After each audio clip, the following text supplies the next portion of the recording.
Ladies and gentlemen, the Prime Minister of Islamic Republic of Pakistan.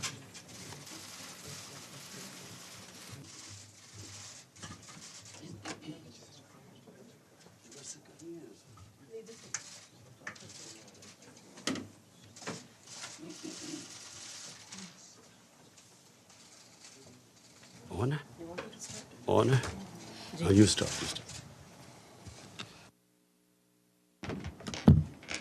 So, Assalamu alaikum and a very good afternoon, everyone. It's my great honor to have Prime Minister Imran Khan and Foreign Minister Shia Qureshi today addressing a presser at the UN. So, without much ado, I will hand over to the Prime Minister. Bismillah ar-Rahman ar-Rahim. The main reason I came to attend the United Nations General Assembly was to highlight the plight of people of Kashmir. There are a lot of problems. We are trying to fix a lot of things. Pakistan faces challenges, and so therefore I would not really have come out at this time. But I came out to New York only because I felt that unless we highlight what is going on in Kashmir, the world is not going to know. Neither will the people know the oppression that is going on, nor will the world understand that this is just the beginning. It's going to get worse. And there's a potential that two nuclear-armed countries will come face to face at some stage. So hence, I felt that it is extremely important that we highlight what is happening in Kashmir amongst the world leaders and a forum like the United Nations General Assembly. Today, 50 days, people of Kashmir have been locked down by 900,000 soldiers. For 50 days, there's no news coming out of Kashmir. There's a total news blackout. I have met Kashmiris in New York who have complained that they can't get in touch with their families. They don't know what's going on. We know of mass arrests. We know that the entire leadership of Kashmir, even those leaders who were pro-India, who wanted to be part of India, even those Kashmiri leaders are now somewhere in jail in India. We know that young people, boys, have been picked up. We know that the hospitals are not functioning. One of the members who came to see me, who belongs to Kashmir, told me that his relative suffers from dialysis, has kidney problems, so has to have dialysis, and he's fearing for his life. So basically, my whole point of saying of coming here was to highlight this. This is unprecedented.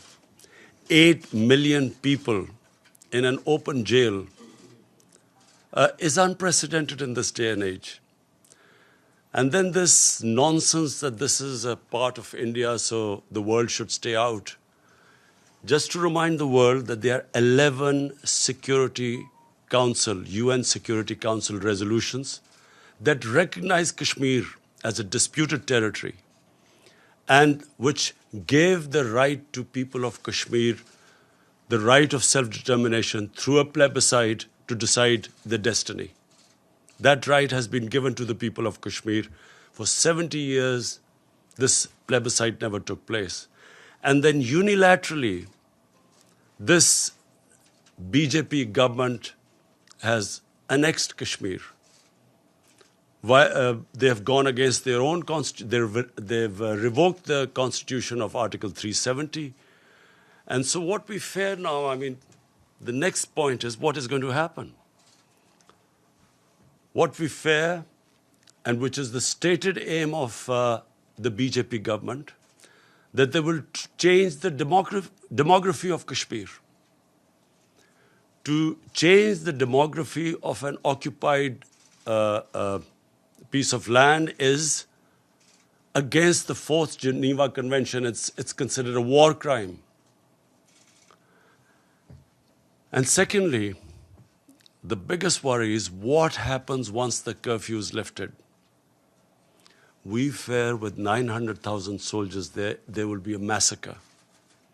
And that's also what we are trying to tell the world community, that they must act on it. And my other fear is that India, for whatever is happening in Kashmir, will blame on Pakistan. Last February, there was a Kashmiri boy who blew himself up on an Indian military convoy. The parents of the boy said that he was radicalized by the security forces on some checkpoints or something. Nothing to do with Pakistan. Yet Pakistan was immediately blamed for it. I went on air and said, if you give us any proof that Pakistan is involved, we'll take action. Before any proofs could come, the Indian jets arrived. They bombed us. In retaliation, Pakistani jets went and bombed India. On their way back, they were chased by 2 Indian jets who were shot down. Immediately, we returned the pilot who fell in Pakistan, and we returned to India. But unfortunately, that was treated not as a gesture of peace, that we didn't want escalation between 2 nuclear-armed countries. It was taken as a sign of weakness, how we were scared of the might of India. And the sad fact is that unfortunately, India today is governed by a racist, a Hindu supremacist, a party, RSS, which was banned in India 2 or 3 times as a terrorist organization. RSS was responsible for the assassination of Mahatma Gandhi. Prime Minister Narendra Modi, who is a life member of RSS, was responsible for the pogrom which took place in Gujarat, where 2,000 people were butchered, burnt, under his chief ministership, and for 3 days the state did not do anything. 150,000 people became homeless, Muslims became homeless. Unfortunately, India past 6 years, is being governed by an extremist party. It believed in the ethnic cleansing of Muslims from India. This is what the founding fathers of RSS, you can just Google and read what they said, who they were impressed by. Adolf Hitler, Mussolini were their role models. This is all, you can just Google it and you'll find. And this is what we face right now. The moment my party came to power, we tried to do everything to mend our relationship with India. I approached him, I called Prime Minister Modi, said we have similar problems. You and we have poverty, unemployment, and of course climate change is going to affect both Pakistan and India. And all these efforts were rebuffed. We thought it was because of the election campaign. We thought maybe, a nationalist party would pander to its base. So we waited till after the elections. And once the elections were over, we again approached them, and then we found that they were trying to push us into the FATF blacklist to bankrupt Pakistan. That's when we realized there was an agenda. And of course, on 5th August, the agenda came forward. They do not consider Muslims as equal citizens. Neither do they consider Christians as equal citizens. They do not believe in the Nehru-Gandhi secular, plural Indian society. India is changing, has changed in the 6 years. I know India. I have friendships. I know through cricket. I know the India of Nehru and Gandhi, and I know what is going on now. So I'm alarmed, and I think the world leaders need to know. I've spoken to the world leaders. I've spoken to President Trump. I've spoken to Boris Johnson, the British Prime Minister. On telephone, I've spoken to Angela Merkel, to President Macron of France. I've spoken to the Muslim leaders. And this is the time for world to act before this goes too far. Because this is the first time after the Cuban crisis, two nuclear-armed countries are going to come face to face. And what we fear is already the statements that are being given, that terrorists are being lined up on the borders of Kashmir, waiting from Pakistan to go inside. What sort of a nonsense is this? What possible benefit is Pakistan going to have now sending in terrorists when there are 900,000 security forces there? All that will happen is that there will be more oppression on the people of Kashmir. Why would we want to? What will be achieved from that except Pakistan will be blamed, and secondly, there will be more oppression of the people of Kashmir. But this is typical. I've heard Prime Minister Narendra Modi talk about this, that Pakistan should stop terrorism. What is worse than this sort of state terrorism that is going on? How can anyone justify 8 million people locked up inside? What justification could there possibly be for this? For 50 days? Meeting cancelled here. Anyway, I hope that, by the time I leave here, I will be able to apprise everyone of the situation. I also want the United Nations they have a responsibility. After all, it is the United Nations Security Council resolution that gave the Kashmiris the right of self-determination. And what is happening to them right now, responsibility lies on the United Nations too. And also, I think, finally, of the world leaders, the big countries, the powerful countries, I would urge them to look beyond big markets. There are certain, if this thing goes wrong, the effects will go way beyond the borders of the subcontinent. And this obsession with big markets and trade and all that, this is serious. And I again repeat, we do not know what will happen after the curfew is lifted. And my fear is that with 900,000 troops there will be a massacre. Yes, Mr. Prime Minister. Wait, Mr. Prime Minister. Michelle from Reuters, please go ahead. Thank you, Prime Minister. Michelle Nichols from Reuters. On behalf of the UN Correspondents Association, thanks so much for the news conference. There was a report earlier, as you said, you met with President Trump yesterday. There was a report earlier today that President Trump has asked you to mediate between the United States and Iran. Is that true? Can you elaborate? Has President Trump asked you to take a message to President Rouhani? Before President Trump, I stopped over in Saudi Arabia because of the drone attacks on their oil facility.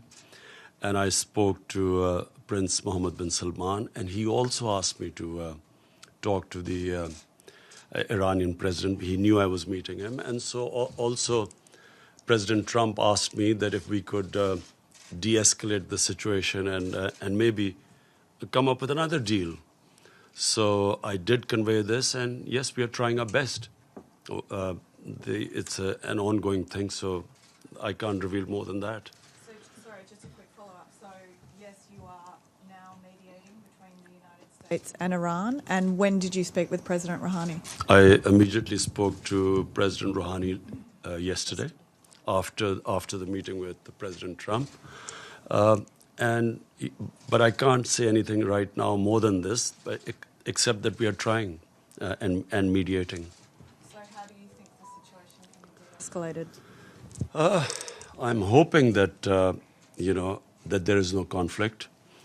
You see, I do not believe that conflicts actually resolve anything.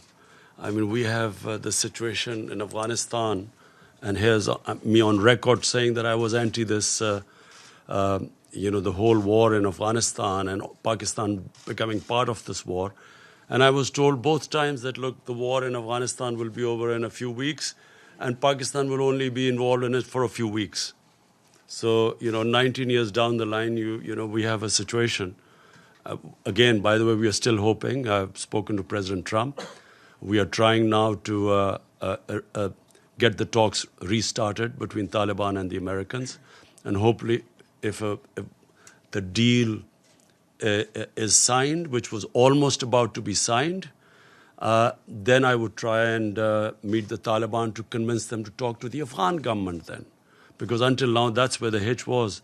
Taliban were talking to the Americans, but not to the Afghan government.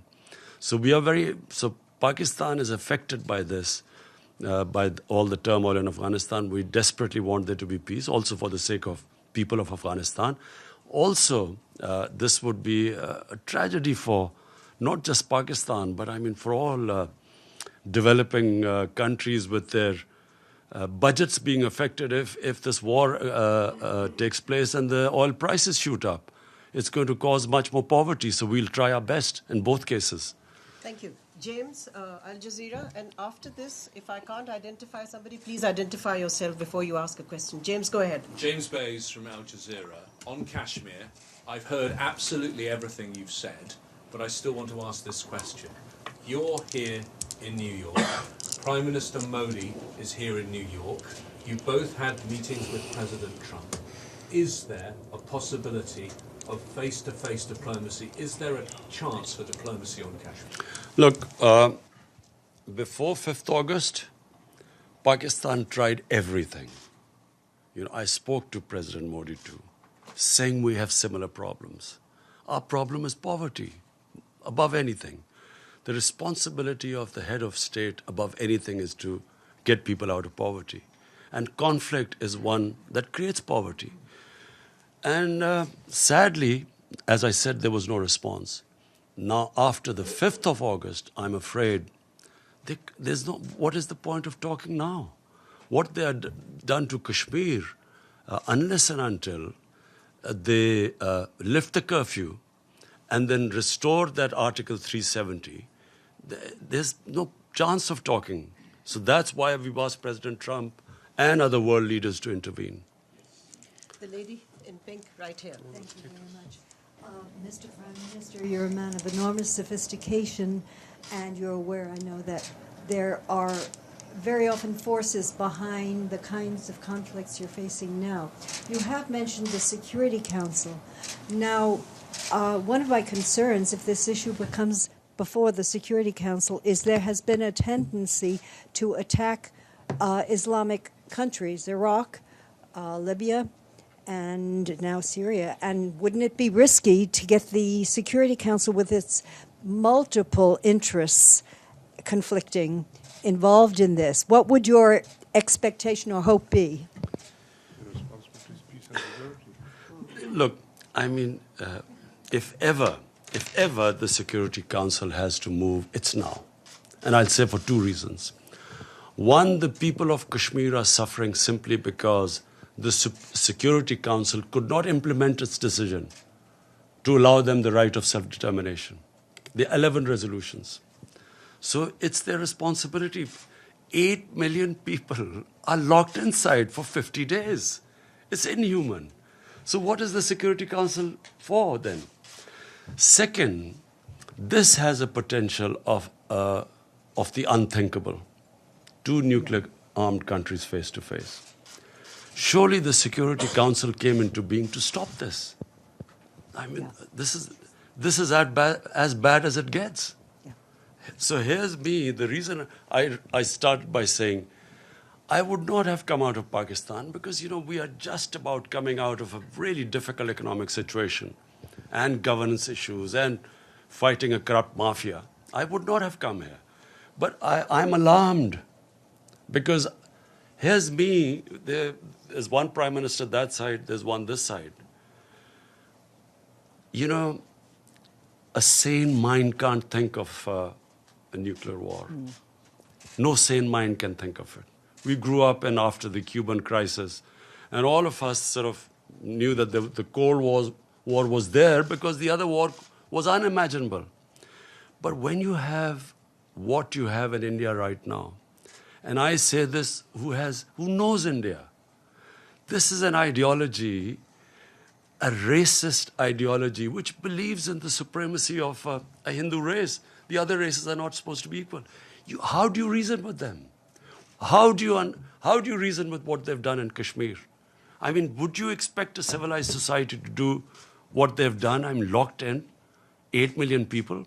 So therefore, I'm worried that if this goes on, there can easily be a miscalculation. And that's why the United Nations must act. Mr. Prime The lady in the white suit at the back, please identify yourself. We'll come to you, Mateen, in a minute. Let's just take some Anka members. Thank you very much. My name is Nazira Azim Karimi. I'm Afghan journalist.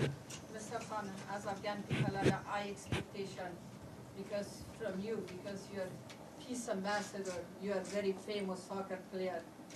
Million of No, cricket. Ball game, more or less the same. Ball is involved. very famous. As a peace ambassador, which role Pakistan should play to bring Taliban and the table to make negotiation with the Afghan government? What is the reason Thank you. why they don't want to talk with Afghan government? Thank you. Well, this was a sticking point, as you're right, that the Taliban were willing to talk to the Americans, but not to the Afghan government. And at one point, the Taliban wanted to meet me, but I asked the Afghan government, and they asked me not to meet them. So the reason they said was that until President Ghani came to Pakistan, only then afterwards I should meet them. So I was planning to meet them once they had signed the deal with the Americans, and I would have met them for only one reason, that they should now talk to the Afghan government. But unfortunately, on a tweet, we found out that the deal was off. But, it's very sad because that was very close. And once the deal was made, then, the progress would have been made. But let me just be clear. There is no military solution, which is what I've been saying for a long time. And once the Afghans get together, they will find a solution. It must be, if the government sits down with the Taliban, they'll find a solution. But it's a question of getting them there. Iftikhar, APP. Thank you, Mr. Prime Minister. Iftikhar Ali from Associated Press of Pakistan. For weeks, you have been calling for lifting of siege in Indian occupied Kashmir. And in this connection, you have met representatives of international humanitarian organizations. What is it that prevents them to carry out their mandated task of providing relief to the Kashmiri people and to visit the prisoners, which they are mandated to do?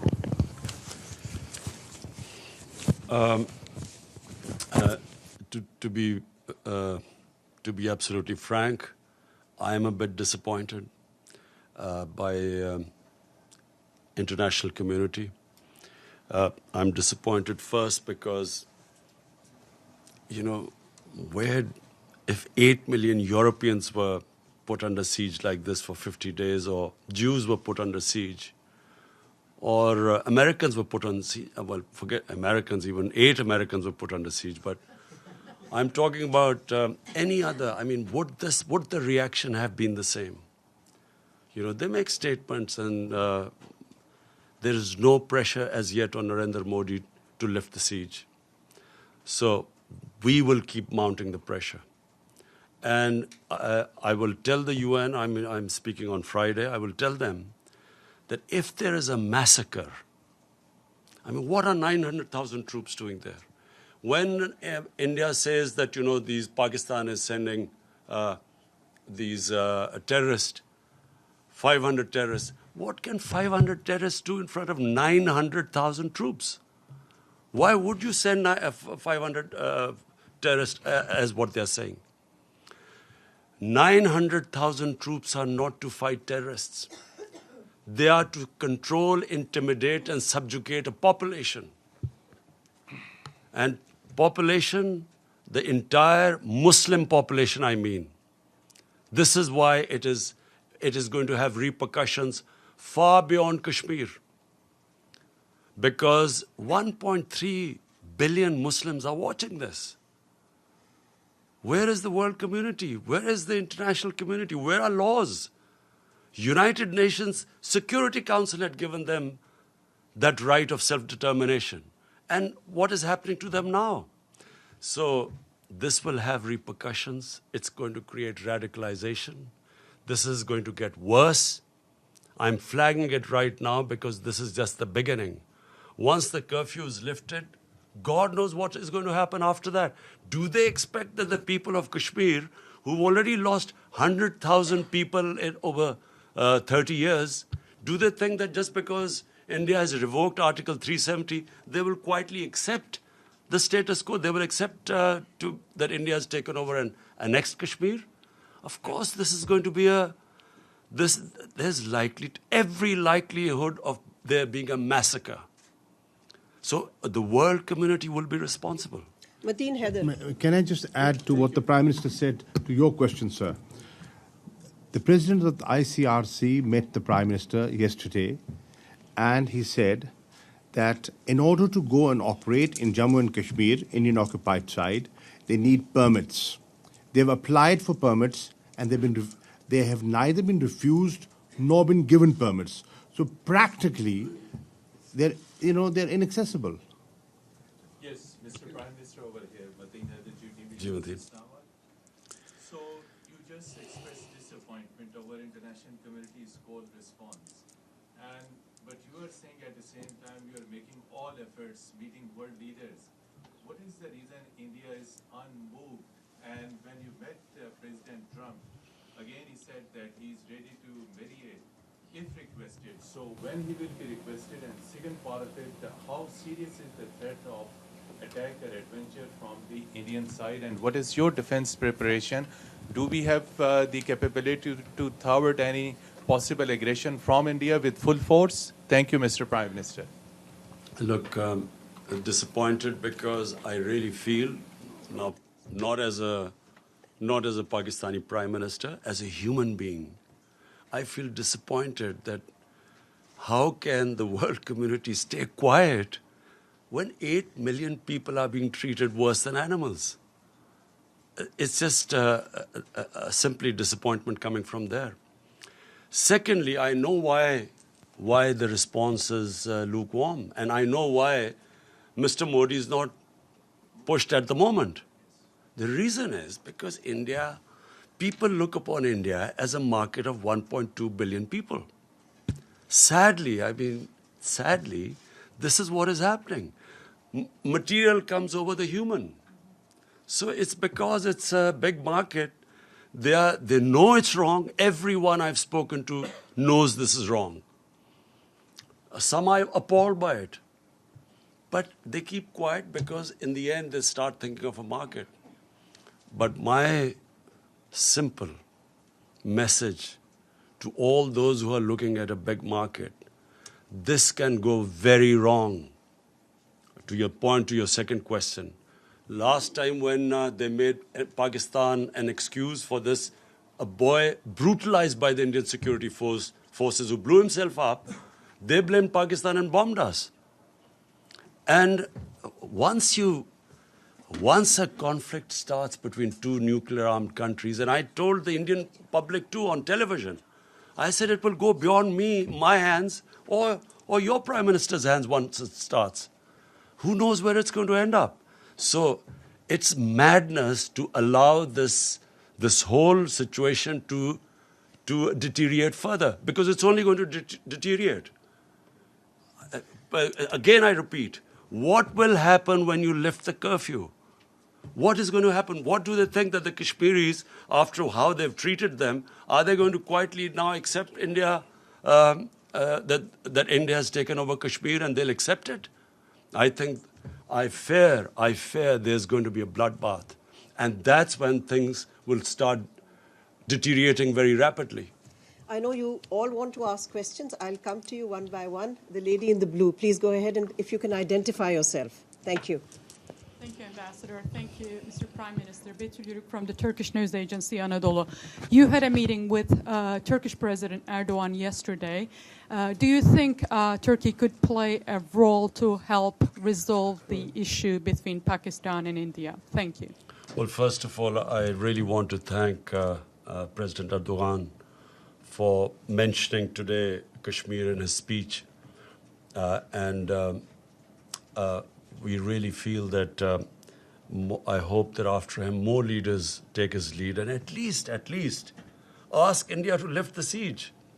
We have a very, very good relationship with Turkey, and President Erdogan is coming over to Pakistan next month, which we hope to receive. We hope to increase our trade, all sorts of, we're going to have financial agreements with Turkey. And yes, we are very thankful that the President has taken a very principled stand. Please go ahead. We'll come to you, sir, in a minute. Thank you. Thank you for the press conference, Mr. Prime Minister. My name is Ibtisam Azim from the Daily Arabic Al Arab Al Jadid newspaper. My question to you is, you said that you will keep mounting the pressure. Could you tell us which steps are you going to take? And then to which extent are you afraid that the situation of Kashmir will be very similar to what's happening in the occupied Palestinian territories, where you have a lot of resolutions, a lot of sympathy, but on the ground there is no concrete steps to help the local people. Thank you very much. You see, just like until the Palestinians are given a just settlement, there will always be a problem there. But, you know, of course, Israel is very powerful and probably at the peak of its might. And so for the time being, they've put a lid on it. But eventually there has to be some settlement there with a just settlement where the Palestinians have a homeland. I think that Kashmir is going to be a bit different. For 30 years, people of Kashmir have wanted this freedom movement has grown.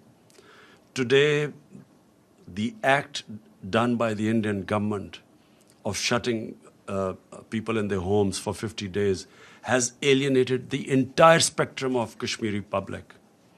There were at times people who were pro-Indian and who were, as I say, there were Kashmiri leaders like Umar Abdullah and Mehbooba Mufti who were pro-India. Today, no one will be able to ever get a vote in Kashmir who's pro-India because of what they've done. And they've actually, what the BJP government has done is it has actually told the Kashmiris that you're not equal human beings. They do not consider them human beings. Only, hence a mindset can put people inside what they've done. And not thinking through what happens once the siege is lifted. I do not think Narendra Modi knows what's going to happen. The gentleman right here. Yes. After this, we are going to have an OIC summit meeting. We will gather all the Muslim countries simply for one thing. The only reason the people of Kashmir are being subjected to this is because they're Muslims. And this is resonating in 1.3 billion Muslims. And it's very important for Muslim world to play its part because they're only suffering because they're Muslims. The Hindu Kashmiris are not suffering. And that's why it is important for them to take a stand. Because if the Muslim countries don't take a stand for whatever reason, for their own trade or whatever agreements, that's what leads to radicalization when the governments do not express the wishes of the people and when they see injustice. So I hope that, the Muslim countries, we will have the OIC meeting next month. Joseph Klein of Canada Free Press. You've been quoted as saying that Pakistan had originally trained al-Qaeda forces and also that you regretted the decision by the Pakistani government after the 9/11 attack to side with America against what was then referred to as terrorists. what assurances have you given to President Trump that Pakistan will indeed help in the fight against terrorists, including within Pakistan, that are aligned with the Taliban? Because I believe the second in command in the Provisional Transition Commission or Council that was being considered has significant ties with the terrorist organization in Pakistan. So what kind of assurances are you willing to give? Let me, what I said, and let me explain it in the exact context which I spoke. 1979, the Soviets invaded Afghanistan. 1980-81, the Americans decided to back Pakistan, to back the freedom struggle in Afghanistan. And in 80s then, jihad was declared against the Soviets, and Muslims from all over the world were invited to participate in the jihad, means a freedom struggle for Afghanistan against the Soviets. Amongst them were Al-Qaeda. All these different organizations, Mujahideen groups, all arrived in Pakistan to defeat the Soviets in Afghanistan. And of course, Pakistan trained them, but they were funded by the Americans, by the Western countries, because all the Western countries backed the Afghan jihad. So my whole point was that then Mujahideen, who were doing, the Russians would call terrorism, but then we would call them freedom fighters. But they were trained in the art of guerrilla warfare, which the Russians called terrorism. And so when the Soviets left, my whole point is that the United States also packed up and left. And we were left with the groups. So I was just explaining how come when they talk about Pakistan having these groups, this is how we ended up having the groups. If it would have been, which is what we hope now, we hope that there's a proper transition from Taliban, from when the Americans pull out of Afghanistan. We hope there's a transition to a proper political solution rather than just packing up and going as happened in 89. There will again be chaos in Afghanistan. So my whole point is that when they left, chaos happened in Afghanistan. Pakistan had the fallout. We were left with these groups, all dressed up and nowhere to go. And we were blamed in the end. After 9/11, when the same groups from Mujahideen turned into terrorists, Pakistan was blamed for it. We were given the job now to clear this up. And we ended up losing 70,000 people from 2003 onwards. And so my whole point is that either we should not have participated in the Afghan jihad. Once we had participated, then we should not have been part of the American war on terror, because they turned the people who had been trained against the Soviets and foreign occupation. When the Americans occupied Afghanistan, they turned on Pakistan. Azim Mia and then Jahzeb of ARY. Azim Mia, please go ahead. Mr. Prime Minister, now you have met President Trump, so he has met Modi also. He has met on both sides, and looks like he has got a tilt towards India. So that's one option. Secretary General says that the resolutions on Kashmir were not under Chapter 7. So according to the procedure of the Secretariat, Chapter 6 resolutions are non-binding. And in all that kind of a situation, what are the options left, except appealing to the international community? Because the international community looks like that right now, in the face of Indian-American alliance, things are getting bad. So what procedures you are going to adopt, and what is your approach, and where are you heading? Thank you. Azim, did you say I begged President Trump? No, you met President. Oh, thanks. I don't. I've never begged from anyone. So I have met, and I apprised President Trump exactly of the situation, and I have told him, like I have told you, the gravity of the situation. This could go serious. Look, intelligent human beings start thinking ahead. I mean, you have to think of the hope for the best, but you should be prepared for the worst. The worst scenario in this is unthinkable. Normal human beings do not think of that. And so therefore, it is my job to tell them, in my opinion, things will deteriorate. We will keep them apprised. At least we have informed the world community what's going on. And as time goes on, and I fear that this is going to end up in a massacre, at least we will be able to tell the world community. And if India blames Pakistan for this, then at least the world would know about it. Previously, it was anything that happened in India. Look, what has been going on in the past? After 9/11, you used that magic word, Islamic terrorism, and all humanitarian rights were waved aside. You could do whatever you like with the people, provided you could term them as Islamic terrorists. And this is exactly what Narendra Modi is doing. This near genocide which he's about to commit, he's blaming it on Islamic terrorism, hoping that he'll get away with it. And that's why it's important for us to communicate with the Western world and civilized world and tell them what is happening. That's why we're telling them, send your own observers and find out what's happening.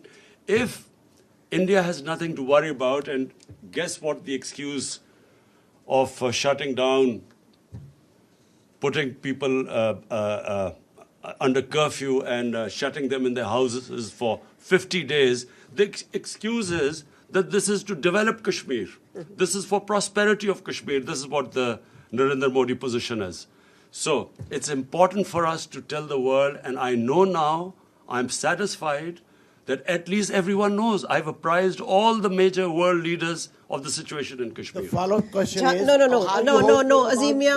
No, Azimia. No, there are other people who want to ask a question. Go ahead, Jazeb. Thank you, Ambassador Malia. This is Jazeb Ali from Airline News TV, Pakistan. Prime Minister, like President Trump, Secretary General of the United Nations also offered to mediate between India and Pakistan on Kashmir issue. On Kashmir issue. So, sir, you still have to beat him. Sir, will you comment on the role of United Nations? I mean, United Nations also failed to implement its own resolutions for the last many years. So, in your opinion, what's the reason for that? Thank you, Jazeb. Jazeb, inshallah, you will see that this issue is not now going to die down. You will see in time. Don, Anwar Iqbal or Masood Haider, you decide amongst the two Anwar. of you. Huh?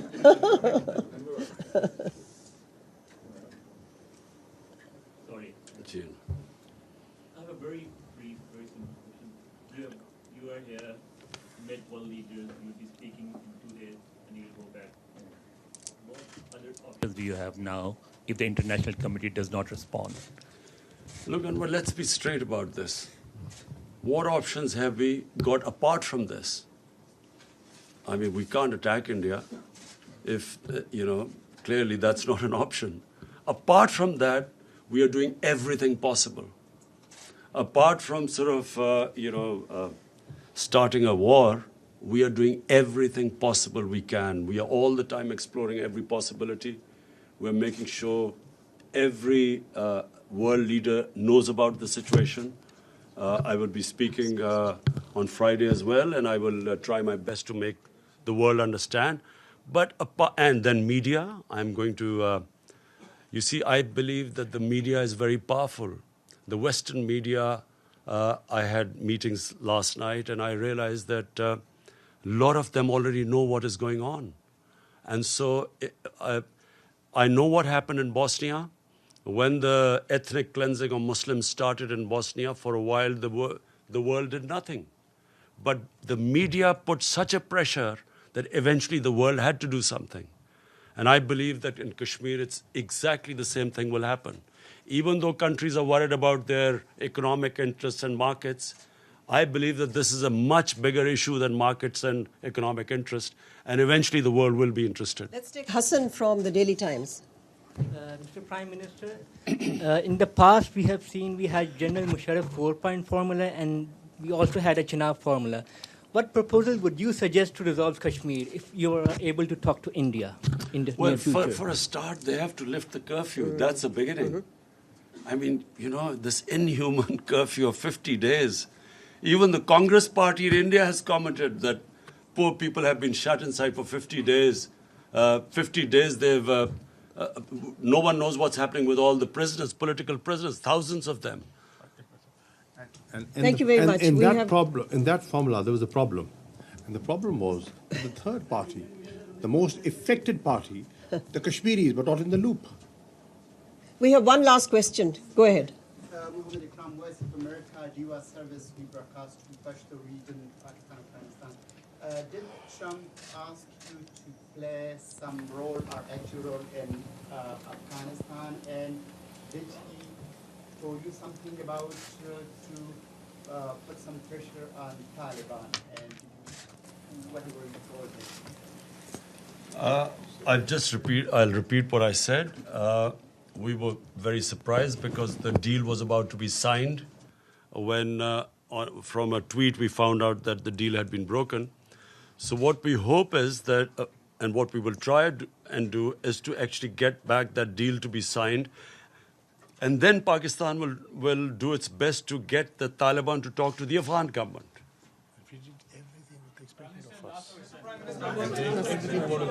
We're done. We're done.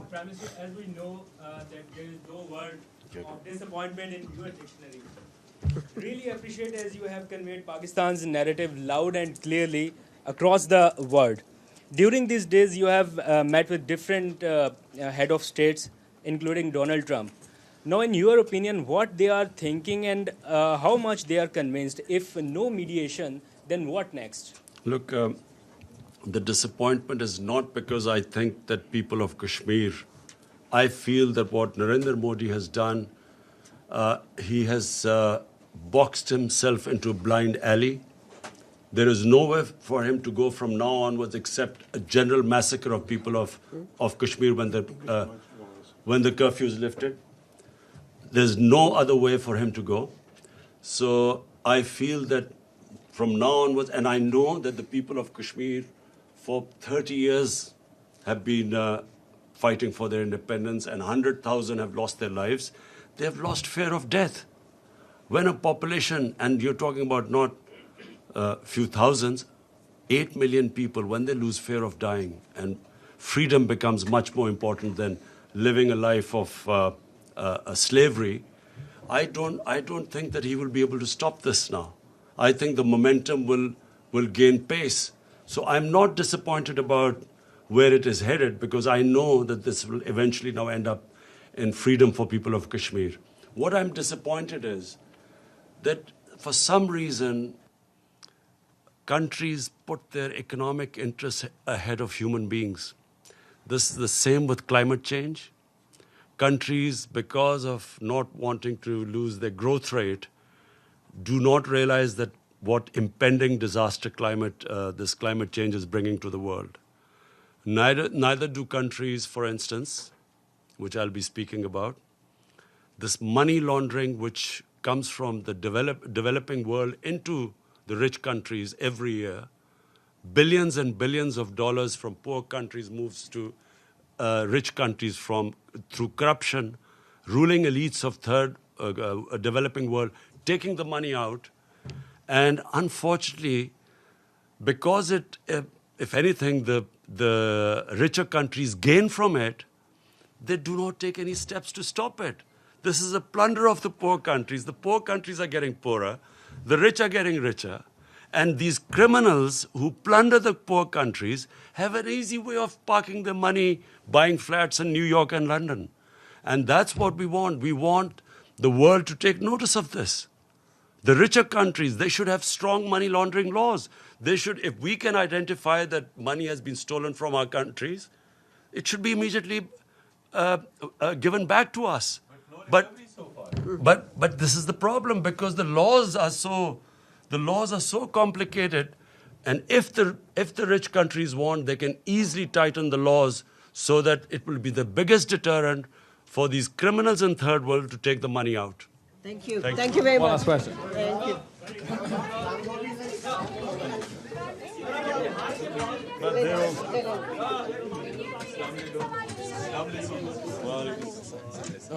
है वो allowed तो होता नहीं है Pakistani media का allow करते हैं नरेंद्र मोदी के उसमें India media is third grade मसला हल करे ना इंडिया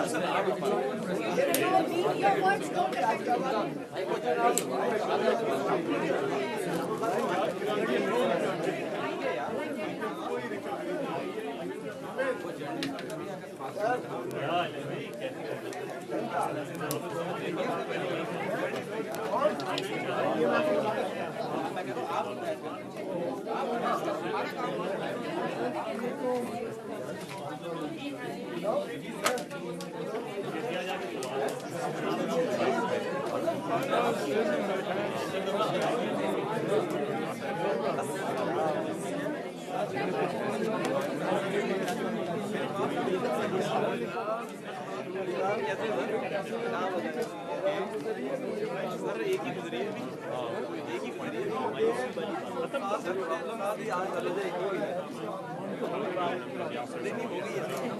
और